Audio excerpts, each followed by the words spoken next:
The following program has scenes that may be difficult to watch. Viewer discretion is advised.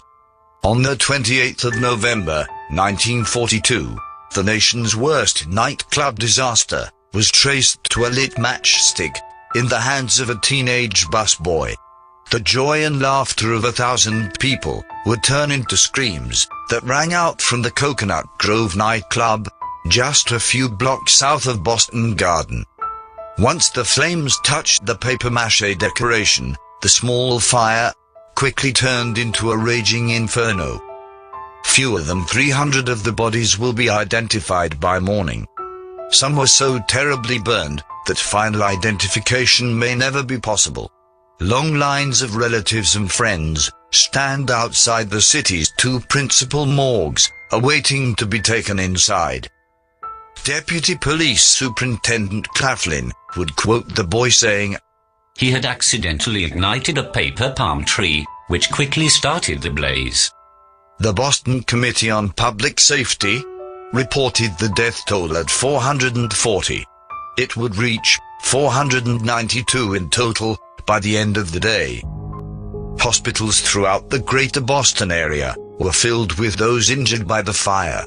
Supplies were rushed in from New Jersey and Washington, D.C. Specialists in treating burns were flown in from other cities. Even doctors from the local naval base came and helped. All of this happening while the world was at war. Among the hundreds trapped was Charles "Buck" Jones. Jones was a big star in Western motion pictures. He had a lifelong fear of fire, and a recurring dream that he would die in one. His home in Van Nuys was designed and built to be fire-resistant. He would never see that home again. There were so many misconceptions about the fire that roared through the Coconut Grove. Some believed that the fire led to the passing of new rules about revolving doors, exits, and overcrowding. The sad reality is that many communities had already adopted safety codes that addressed such hazards. It was only after the Coconut Grove fire that such rules were actively enforced. Despite the testimony, the cause of the Coconut Grove fire was deemed to be of unknown origin. The electrical wiring came into question as a possible source of ignition, but the evidence was not strong enough to support the theory. Many still wonder why the fire, if indeed it was sparked by a busboy's match, was able to move so quickly through the club. What was more evident was the club's poor safety record and lax oversight.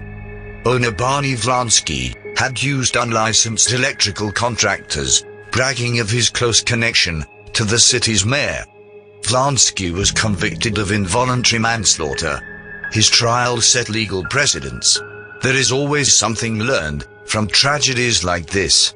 Sadly, we learned that if we ignore our history, then we are doomed to repeat it. This would not be the last nightclub tragedy in the United States.